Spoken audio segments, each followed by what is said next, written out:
Oh boy, where do I even begin? I love that Guilty Gear is trying something new. When you talk to fans of the previous Guilty Gear games, you find a clearly split community. The ones who are open to trying this new approach, and the ones who don't like it because it's not like Exard. Honestly, changing the game and trying to make it more welcome to beginners is a good thing in my eyes. And that's something that some hardcore fans will never understand. If you don't bring new people into Guilty Gear, then Guilty Gear doesn't sell copies and you don't get more Guilty Gear games, you gatekeeping piece of shit. That said, even though I'm on that side of the argument, what they're doing with this game is just not the way to go in my opinion. From the lobby to a lot of different gameplay systems, let's talk about it all. You can take this as a Guilty Gear Strive beta review or simply my feedback from what the beta has offered. Let's get into it. We're gonna start with the lobby system, which seems to be universally hated. I mean, yay, you can make your own pixel character and run around. Hooray, no one asked for this. So if you're gonna do a new lobby system, you better add something. It better be superior to your previous lobby systems, which, let's be honest, were never good to begin with. This has always been a huge pet peeve that I have with Arc System Works games. I love the gameplay and I hate the online. From the netcode all the way down to the lobby experience, them trying to emulate that virtual arcade feeling always has made matchmaking more troublesome than just hitting a button to enter matchmaking. And it always, and I mean always, has issues. Players not being able to connect to each other, the ring matches in Dragon Ball FighterZ being bugged for most of that game's life. But they keep trying to come up with something that no one asked for. What's wrong with hitting a button to enter matchmaking? I will never understand this. This lobby, though, is a particular mess. Way bigger of a mess than any previous Arc System lobbies. You basically take out your sword to say you're ready to fight, and then you run around and hopefully connect to someone. Yeah, that's it. You take out your sword and pray. And the other players you see in the lobby are clearly not in sync with you, so as you approach a player who seems to be standing still, they might have left that place 5 minutes ago. That's why you see players floating away all the time. Then you start connecting to a match and it fails dozens of times in a row. And some of this could simply be their stress testing, it happens on a lot of betas.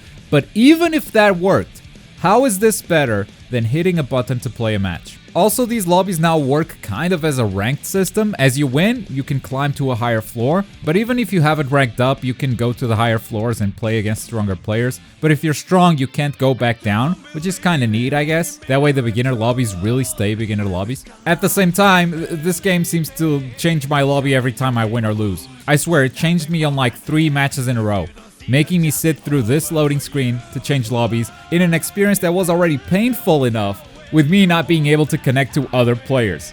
Also, the look of it.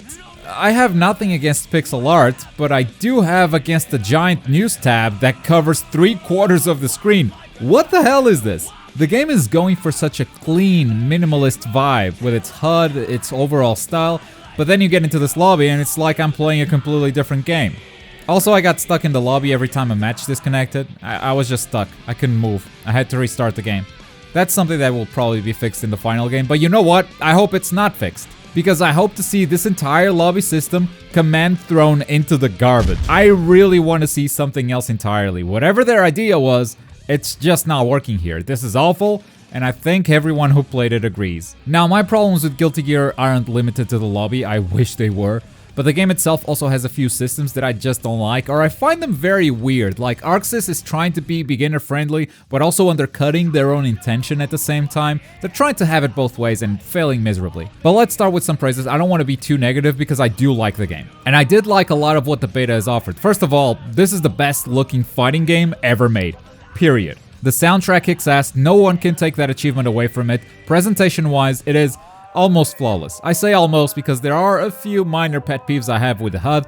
I won't list the problems that other people have, but I've seen, for instance, people not liking that the portraits move with the health bar. I thought it would bother me, but turns out I'm okay with it. When I play the actual game, it's fine. I do not like, however, how big the combo counter gets. As if this game doesn't have enough particle effects and explosions happening on screen. On top of that, this goddamn counter is, well, a stylistic choice for sure, but it gets in the way. Netcode was also horrible, but the netcode in the beta is different from the final game. Right now, the beta has delay-based netcode, and it's one of the worst I've experienced, no doubt, but the final game will have rollback, so let's hope the rollback netcode is good, and we won't complain about how bad the netcode was in this beta. Oh yeah, I'm using the past tense, was, but between the lobbies and the netcode, I'm done playing the beta before it's even over. I don't like the experience.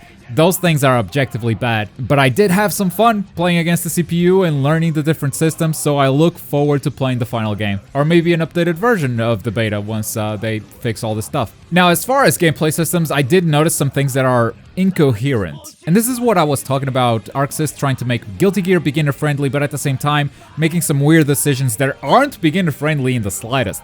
For instance, the corner. You can get huge damage in the corner as you bounce your opponent off the wall multiple times. That's a pretty cool system, since you'll usually only get smaller combos in the mid-screen unless you're spending meter, but once the corner combo gets to this point, pause it, why should I hit my opponent? If I hit him, we're gonna trigger a stage transition. It looks really cool, and now I have a tension bonus, building more meter for a while. Neat. But if I don't hit him, I keep the corner, and I can mix you up to death. This is exactly Arc System's intention here. They put the stage transition system in the corner because they didn't want a player to get put in the corner and get mixed to death, barely able to play. Happens all the time in fighting games.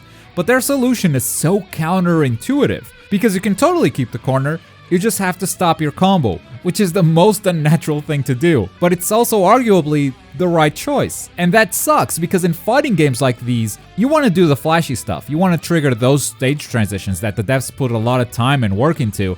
But chances are, that's the dumbest decision you can make in that situation, especially if you're playing someone like Potemkin. Why would you want to return to neutral when you've got your opponent in the corner? This whole corner system sends a very mixed message. Also mixed is the message of simplifying combos, but at the same time, removing natural combo progressions. So previously, you could combo from a punch or a kick into your slash and heavy slash buttons. Now you can't anymore, which means combos will be shorter, which is what they wanted, shorter combos, more beginner friendly. In theory, that works. In practice though, this means you're actually gonna need a lot better reactions and a lot more combos, which will be a lot more situational. You see, previously you could start a combo with a fast punch, go into a slash and just do your normal thing. Damage would be lower since you started with a punch, but hey, it's the one combo you practiced. Now you're gonna need to learn something for punch and kick starters, and then something for slash starters. And on top of everything else that makes combo situations, like the amount of tension you have, how close you are to the corner, is it a counter hit, all of that stuff, that's not something that's gonna simplify the system, it's actually gonna make it more complex. And that stuff does make Guilty Gear exciting at high levels, and I wouldn't have a problem with this new system at all, except they've made this change to make it more beginner friendly, and it absolutely is not. Because now it's like the left side of your controller doesn't talk to the right side of your controller. If you poked with fast attacks, you're gonna go one route. If you started with slow attacks, you're gonna go another route. And again, that's fine by me, but that's not beginner friendly. That's twice the amount of combos you will have to learn from the start, twice the amount of hit or block confirms that you need to practice, leading to more situational tech, and I kinda like it, but it's not beginner friendly. What is beginner friendly though is the damage. Holy cow, what is this? Why work on your BNBs when a command throw deals this much damage? Since when is Guilty Gear a two-touch game? This is day one tech, in the beta, without a proper lab. This needs to change, because it's only gonna get worse as more tech gets discovered and as people get better at practicing it. I mean, sure, have this amount of damage for counter hits or specific confirms, but one move that deals 30% damage on its own, and it's a command grab on a rushdown character? If it was Potemkin, I'd get it, but Soul Bad Guy? Why? Oh wait, Potemkin does 60% damage? Of course he does! Basically, what this game is telling you is, never block. Just don't do it, never block. Always mash on wake up, always throw unsafe stuff out there, because if you block, you die. And maybe with rollback, this will be somewhat acceptable, but it's hard to tell with this delay netcode you're watching right now. Delay netcode already encourages mashing, because it's almost impossible to react to your opponent's mix-up. And if the game's mechanics are also gonna encourage it, then Guilty Gear Strive is gonna be a mash fest, a zoning fest, a DP fest. Otherwise, it's just herder, wild throw. This damage is so ridiculous that Chip kinda lost his gimmick. Chip used to be a glass cannon. He has low health, but deals great damage. Now he's still a glass cannon, it's just that everyone else is a really buff cannon. Everyone deals damage, which means Chip is a normal character with less health than usual. He's actually pretty fun to play. I love his mix-up options, I love his speed, but I'm not getting the impression that those strengths make up for the fact that he feels like he has half the health the rest of the cast has. So yeah, overall, Guilty Gear Strive feels like a game that is trying to bring in new players, but is doing so through mechanics that feel like weird experiments and are actually making things more complex than we first anticipated. The lobby system? Throw it away. I hate it, everyone hates it. I don't know what's wrong with a good old menu for matchmaking, but hey, You do you, Arxis. Just do it better though. And regarding these gameplay systems, I know I'm not alone in this, but it's also not completely consensual. I'd love to know what you guys think personally though. I think they can be tweaked. I think there could be some changes like this damage, for instance. That doesn't seem hard to fix. But yeah, there's something good here, something special. But right now I'm not quite feeling it yet. And I really look forward to seeing how Arc System Works is gonna react to this beta. Half the reason I'm making this video is because they really take feedback seriously and have already made many changes to Guilty Gear Strive based on other builds, so I'm very curious to see what the message they take away from the beta is. At the very least, the lobby has to go. But yeah folks, let me know what you think of the beta if you were able to play it. I'd love to read your comments, I'd love to know what you guys are thinking. And as always, thank you very much for watching. My name's Globku and I'll see you next time. Bye.